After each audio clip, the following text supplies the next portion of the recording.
efectivamente pensamos ese enunciado para arrancar, que amerita primero decir alguna palabrita sobre esa distinción que está presupuesta en el título, sobre lo político de la política.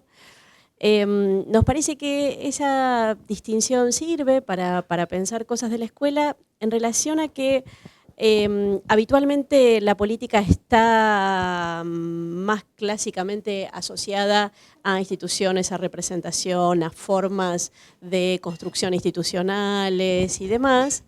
Pero lo cierto es que, en buena medida, la teorización de la teoría política contemporánea nos recuerda cuánto hay de lo político que está por fuera de esa previsión, si se quiere, de ese planeamiento de lo que va a funcionar en términos de representación, en términos de instituciones, y cómo en realidad la política podría ser aquello que tiene que ver con la administración, con la puesta en funcionamiento de ciertas acciones, con la organización de una previsión en instituciones de distinto tipo, etcétera. Y lo político, por otro lado, más bien como algo que es, si se quiere, como un exceso constitutivo que está siempre pujando en un orden en relación a que es más disruptivo, en relación a que supone un elemento más vinculado al antagonismo y que por lo tanto es menos previsible, menos planificable, está más allí emergiendo de manera contingente, de manera más radical, cuando no se lo espera, cuando no se lo prevé, cuando se supone que no va a tener lugar y de pronto irrumpe allí. Entonces, por un lado, esta distinción que tal vez algunos autores hacen la distinción inclusive por lo que nosotros aquí estamos llamando la política como la policía, ¿no? En relación a hacer una sede más vinculado a la administración y al control, y llaman la política a lo que en este contexto estamos llamando lo político, así como eso más ingobernable, eso más propio de lo contingente, de lo que irrumpe, de lo que encuentra un canal donde no estaba previsto, que construye en ese momento determinados sujetos que no estaban construidos antes. Y que en un punto tiene que ver con estar empujando para armar lugares allí donde no había lugares, para ser nombrados entre aquellos que eran los innombrados, etc. En ese sentido más contingente y más de irrupción.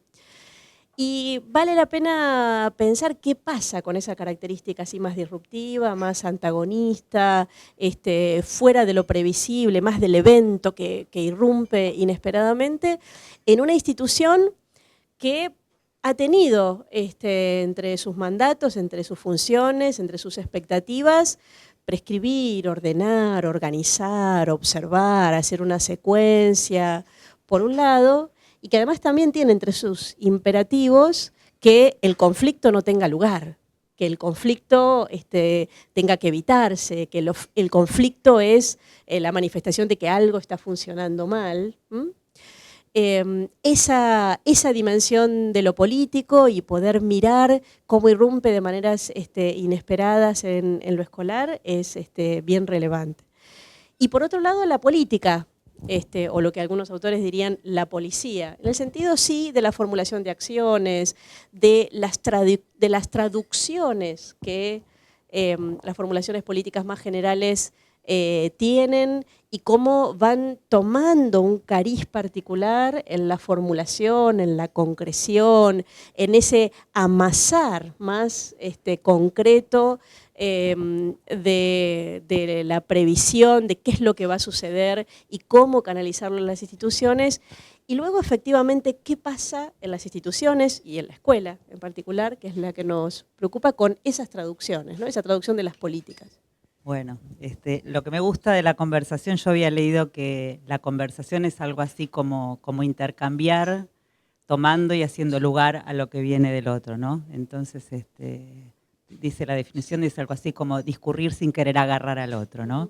Pero sí tomando de lo que vos decís, algo que forma parte en tal caso de, digamos, de mi pregunta, de mi problema, de mi inquietud, de mi incomodidad o de mi desvelo, como le decían Perla y Patricia la vez pasada, que tiene que ver con esa distancia que yo encuentro en lo que vos denominás como la política, sí, o ¿no? ranciar la policía. O ranciar la policía, sí, policy, ¿no? Sí.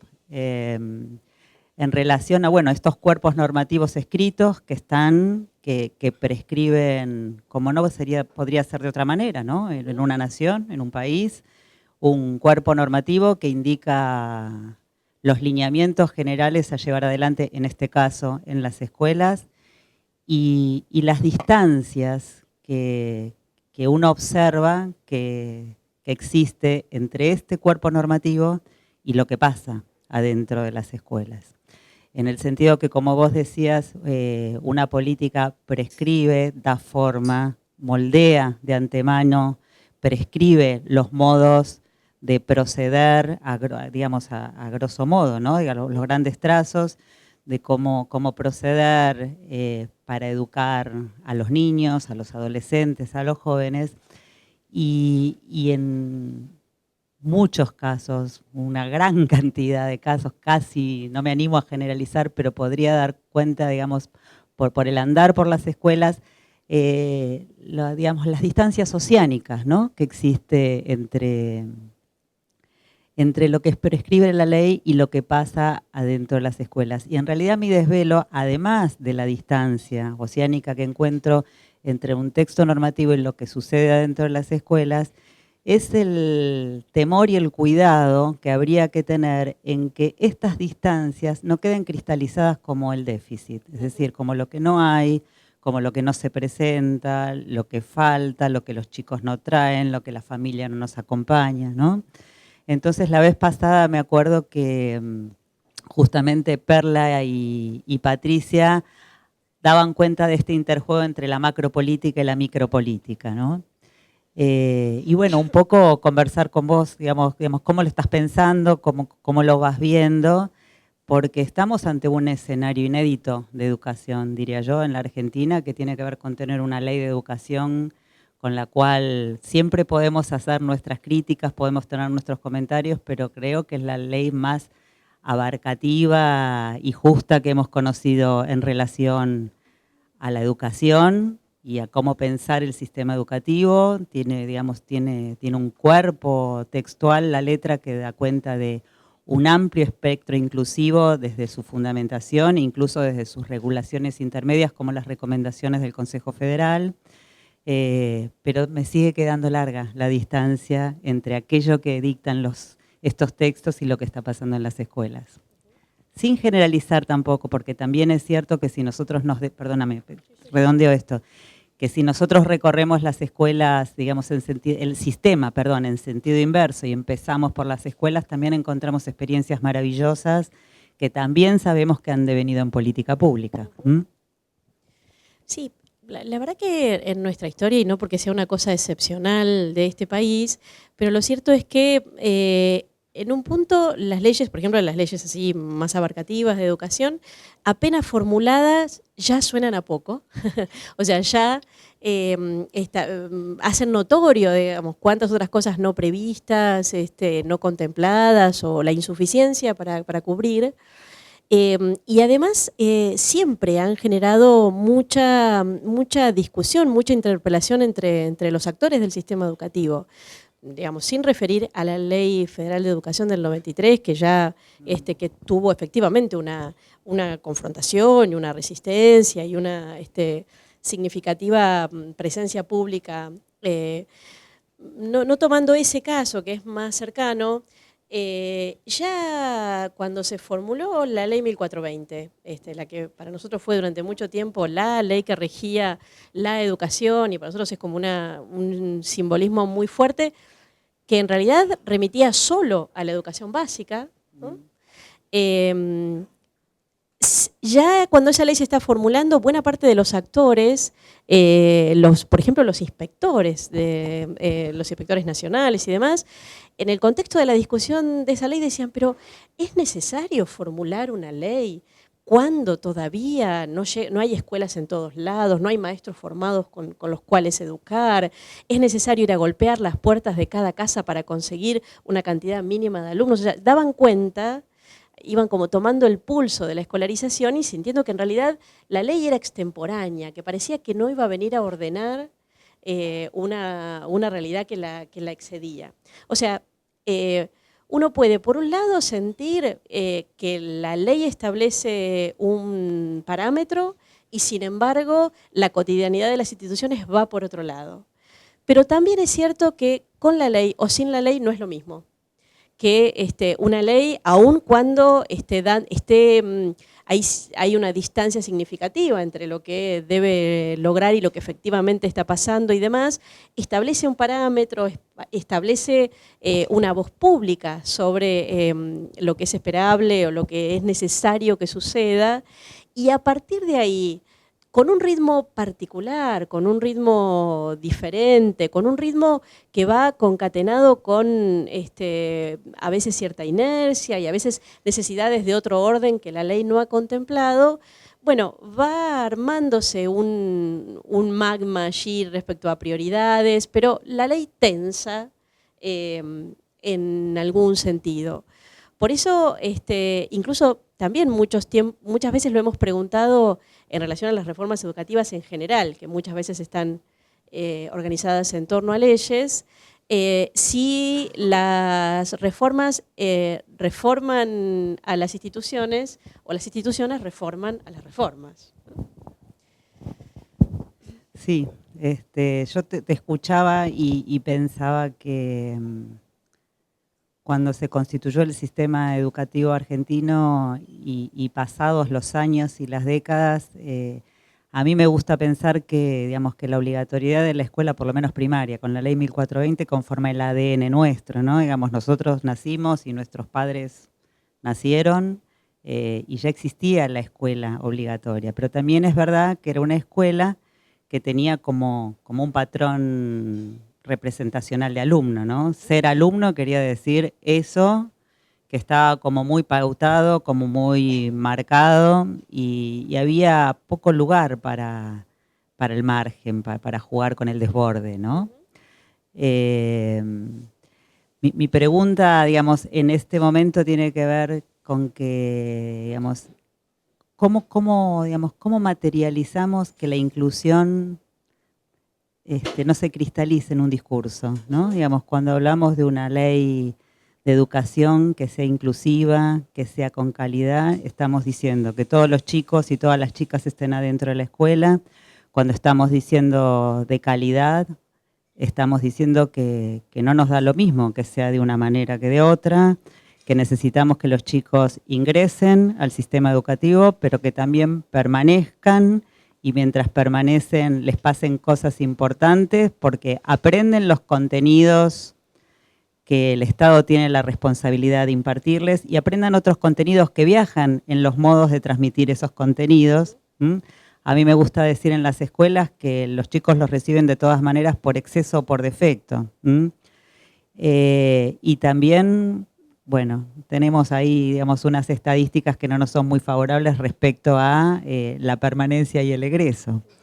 Que sobre estas cuestiones también, digamos, a mí me incomoda pensar sobre estas cuestiones porque uno va a las escuelas y uno ve en las escuelas a los docentes, ve a los docentes trabajar, uno no puede decir que los docentes no están trabajando. Sin embargo, hay un monto de insatisfacción, Perla lo llama malestar a esto, en relación a que a veces el juego no se arma, podríamos decir, ¿no? Está la escuela, están los pibes, están los docentes, están los contenidos a impartir, pero el juego no se arma. Y sin embargo los pibes siguen yendo a la escuela. Vengo de una escuela donde recién una profesora decía, vienen pero están desinteresados. Ahora en la provincia se les ocurrió, por ejemplo, para que haya mayor nivel de aprobación de las materias previas y de egreso, estamos poniendo mesas de previas todos los meses, dice. Sin embargo, dice, los pibes vienen y dicen, no se preocupe, profesora, vuelvo el mes que viene, ¿no? Y la pregunta es, ¿qué sería lo político de la escuela acá? Digamos, ¿cómo la escuela puede diseñar estrategias de intervención que, digamos, que sean buenas por aquello que consiguen, en donde docentes, alumnos y toda la comunidad en realidad sienten que esté pasando algo y no tan solo que estén interpretando una partitura que les viene de afuera. ¿Mm? Sí, ahí, respecto de qué es lo político que sucede ahí, la primera cosa que me viene a la cabeza es que por ahí en el escenario histórico muy rápido que las dos trazábamos entre la ley 1420 que establece la obligatoriedad de la educación básica y la ley del 2006 que establece la obligatoriedad de secundaria, hay un salto enorme, porque efectivamente el ADN aquel al que vos hacías referencia es un ADN de educación básica para todos y educación secundaria que no era para todos. Y eso es algo que se modifica tantísimo tiempo después, ¿no? Recién ahora. Ahora, allí, digamos, el impacto de que la escuela secundaria sea para todos se empieza a notar mucho más en la micropolítica de la institución, tratando de hacerle lugar a sectores sociales para los cuales no solía estar destinada la escuela. Y muchas veces las instituciones, por supuesto, se paran frente a esto y frente a otras situaciones desde una determinada cultura política. Aquello que está permitido, que no está permitido, por los lugares en los cuales circular, las maneras en que la opinión tiene lugar, la participación, el tratamiento del conflicto. Todo eso arma una cultura política en la escuela, siempre lo armó. Aún en una escuela que se autoproclamó neutral, objetiva y demás, siempre construyó una determinada cultura política y desde allí se procesan las políticas más generales, los enunciados de la ley y otras normativas. Y, por ejemplo, algo de una mirada netamente política en este contexto que vos estás relatando, es que en buena mirada, la entrada de estos nuevos sectores sociales es rápidamente ubicada, clasificada o situada en un ellos. Los que vienen, los nuevos, los que no tienen códigos, los que no se interesan, los que tienen una actitud facilista, etcétera. Y nosotros, los que ya estábamos aquí, los que ya somos parte de la escuela, los que estamos socializados en este modo de funcionamiento, que ya venimos ocupando un lugar en la escuela. Ellos y nosotros es una perspectiva permanente en la escuela respecto a que ellos traen o no traen, hacen o no hacen, y nosotros los admitimos. Tenemos que sí o sí hacerles lugar, tenemos que dialogar con esta idea de que la escuela sea para todos. Ahora, renunciando absolutamente a una posible construcción de un nosotros, ¿no? En ese ellos y nosotros, sin algo común, colectivo como nosotros, hay una construcción política institucional, ¿no? Sí. Es decir, la micropolítica que se juega al interior de cada escuela. Y sí, y yo me quedé pensando cuando vos hablabas del nosotros, ¿no? Hay dos nosotros en tal caso en las escuelas. Tampoco me gusta generalizar, ¿no? Porque a mí me da la sensación que hay escuelas en las que están pasando cosas muy potentes y que seguramente, digamos, toda la política se iluminaría, y de hecho yo creo que, digamos, como que hay voluntad de que así sea desde ciertas instancias del gobierno, de la educación, poniéndose a disposición, ¿no? El Estado como recurso para acompañar el pensamiento de algunas acciones, para aportar con recursos, que los recursos pueden ser por ahí nueva normativa, o recursos materiales para el financiamiento de algunos proyectos que tienen que ver justamente con la voluntad de la micropolítica institucional de construir un nosotros compartido, ¿no? Pero a mí me da la sensación, digamos, por eso insisto en el temor que yo tengo o en el cuidado que tendríamos que tener todos, cuidado en el sentido de cuidar entre todos, cómo estas nuevas condiciones de época que van acompañadas de nueva normativa no quedan cristalizadas en dos grupos de nosotros paralelos, en donde si se construyen los bordes demasiado rígidamente, después va a ser más complicada, ¿no? La sutura o el tejido de puentes. Porque yo insisto, los chicos están en la escuela, los chicos van a la escuela, los chicos van porque les pasan cosas interesantes en la escuela, que a lo mejor los nosotros grandes, ¿no? El nosotros grupo de los grandes, no logramos decodificar y pensamos, nos hacemos la pregunta, ¿para qué vienen si no estudian, si no traen los trabajos, si no aprueban? Pero evidentemente hay un algo interesante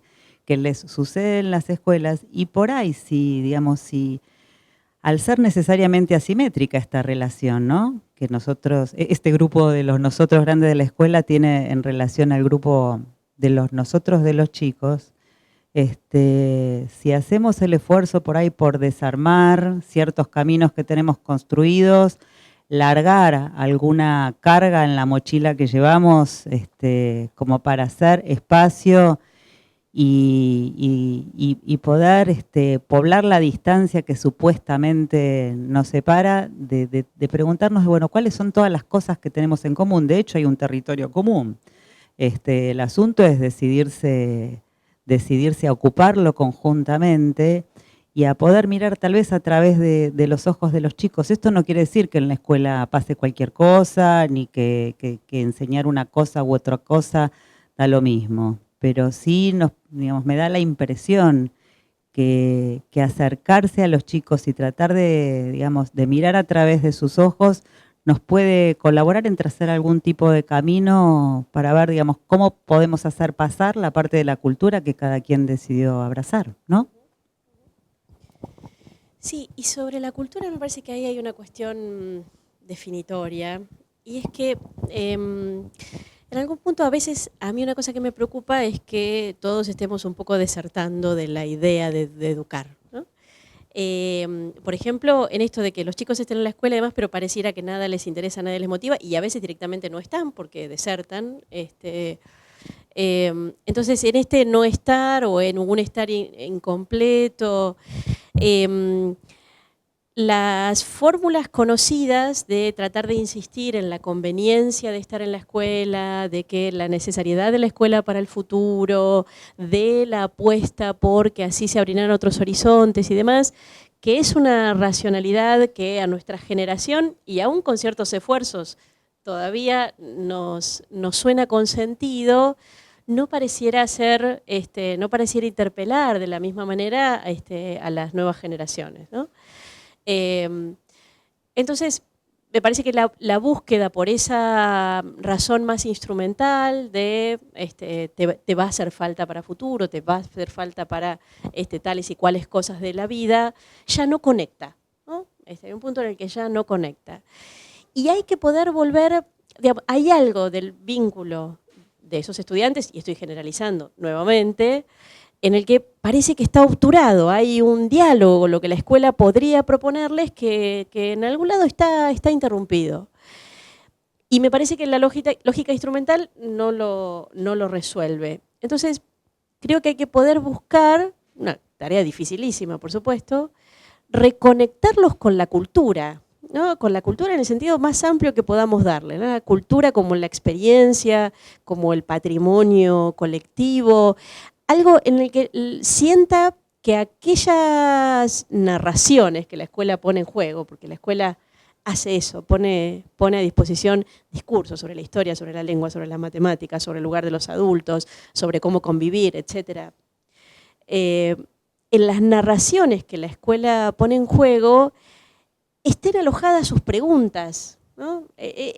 Un joven que deja de ir a la escuela por los motivos que fuere, o va a la escuela pero pareciera que está todo el tiempo escapándose de ella, tiene preguntas súper internas sobre la vida, sobre cómo resolver el futuro, sobre de qué manera pararse frente a esa complejidad.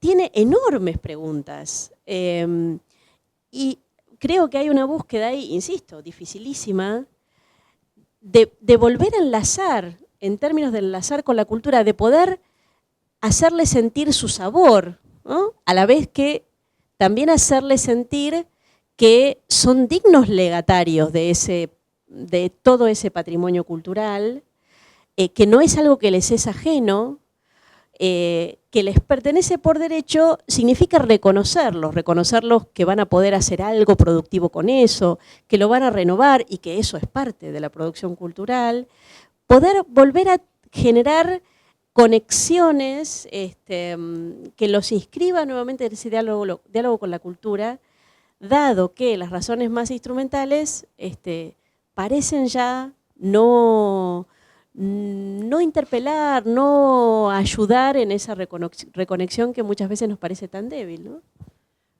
Por un lado, digamos, dejar, digamos, explicitado algo que todos sabemos, pero que a mí me gusta siempre señalar, y es la pregunta por en qué suelo, hablando de la cultura, ¿no? En qué suelo social los chicos que van ahora a las escuelas, incluso desde la primaria, diría yo, en adelante, se armaron subjetivamente, ¿no? Nosotros los grandes, nosotros, armamos nuestra subjetividad en un suelo lleno de certezas, o por lo menos previsible y anticipable. Algo así como que la propiedad transitiva funcionaba. Si haces A, más B, más C, si vas a la escuela, si te esforzás, si trabajás y si te graduás, bueno, vas a tener, una vez graduado, un universo de posibilidades, vas a poder ingresar al mundo del trabajo, vas a poder seguir estudiando. Y nosotros hemos visto como eso solo fue mutando y somos protagonistas de un tiempo en el que, bueno, los chicos que recibimos ahora en las escuelas, incluso muchos docentes jóvenes también, ¿no? De los que recibimos ahora en las escuelas a trabajar, se armaron subjetivamente en un suelo más teñido del mercantilismo, de este movimiento de irrupción del mercado por sobre el Estado, podríamos decir, ¿no? Donde la palabra parece ser más, digamos, la palabra de ciudadanía fue relegándose un poco en relación al consumidor. Entonces, nosotros recibimos esos chicos en las escuelas y por ahí sería interesante poder tener esto como premisa para poder pensar que estos chicos no es que perdieron algo, ¿no? Perdieron el sentido del respeto, perdieron el sentido de la organización, de la responsabilidad. A mí me gusta decir en las escuelas que en realidad no perdieron nada porque nunca lo tuvieron, que en tal caso, si para nosotros es importante que esto exista, bueno, la escuela tiene que trabajar para esto. Y esto formará parte de lo que cada escuela, a través de su currícula, a través de su proyecto de escuela, pueda llevar adelante, ¿no? Pensando en lo político, en lo pedagógico, uno como educadores, digamos, tiene que partir de el derecho inalienable de todo el mundo a educarse. Pero junto con ello también, y esto es un enunciado bastante político, nadie se forma en el lugar del otro. Quiero decir, esa fuerte convicción de que todo el mundo puede educarse, desarrollarse, alcanzar un mayor desarrollo, un mayor, estoy cuidándome de no usar la palabra progreso, pero quiero decir eso en ese sentido, progreso interior sería, crecimiento, esa es la palabra. Junto con eso, también es igualmente inalienable la libertad de ese otro, ¿no? Y ese otro es cierto que se me escapa radicalmente. Yo pienso cosas, lo busco, lo invito, le sugiero cosas, le pongo marcos, etcétera, pero lo cierto es que el otro es siempre eso, un otro, ¿no? Ahora, efectivamente hay mucho de político en la escuela en la medida que le hacemos lugar a ese otro, que además ese otro trae cosas incontables, trae experiencias desconocidas a las que hay que hacerle lugar. Hago una pequeña digresión para volver luego sobre esto mismo. En una investigación que hacíamos desde Flaxo no hace mucho tiempo atrás, queríamos indagar sobre la cultura política en la escuela y demás, y por supuesto nos formulamos preguntas miradas desde nuestra generación, desde nuestra experiencia, Y entonces, bueno, vamos, entre otras cosas, vamos a ver qué pasa con los consejos de convivencia, con las previsiones institucionales para los conflictos, vamos a ver cómo funciona el centro de estudiantes, entrevistar a estudiantes de allí, etc. Muchas veces nos encontrábamos con que el centro de estudiantes no estaba, no existía, o tenía una presencia tenue, etc. Entonces, hubo que contener, digamos, una primera reflexión nuestra, decir, bueno, entonces parece que la escuela está menos politizada, que los jóvenes tienen menos compromiso, participación, motivaciones, que las que nosotros queremos recordar que nosotros teníamos, ¿no? Porque a veces tenemos una mirada muy autoindulgente sobre nuestra propia experiencia. Y nos ponemos como parámetros, a veces somos un parámetro complicado, ¿no? Al ponernos como parámetro de participación y de compromiso. Lo que hubo que hacer, sí, rápidamente, para contener esa primera, esta primera conclusión que hubiera surgido, es ir a aguzar nuestra mirada, a mirar en qué otras cosas se expresaba lo político en la escuela, en relación a demandas, a pintadas, marcando algo que significaba una injusticia, a disputar también en un terreno en el que, si se quiere, había una práctica no representativa en términos del centro de estudiantes y demás, pero sí más asamblearia, más de poner el propio cuerpo, ¿no? Más de estar ahí, y por lo tanto demandando por distintas cosas, una demanda que no tiene que ver con algo puntual, con algo muy específico, sino que en realidad es siempre una manera parcial, incompleta, de litigar con algo más general, más amplio, con litigar algo con del orden de la justicia, etc. Y por lo tanto, volviendo a esta cuestión de qué hay de político en la escuela, a mí me parece que es sustantivo pensar de qué manera la escuela le hace lugar al conflicto, qué hace con ello y qué construye en torno a ello, que sin lugar a dudas deja reconfiguradas a las instituciones. Y además, esa irrupción de lo político tiene que ver con lo que Rancière llama, y hablando sobre estética y política en particular, que lo político tiene que ver con la reformulación del reparto de lo sensible, ¿no?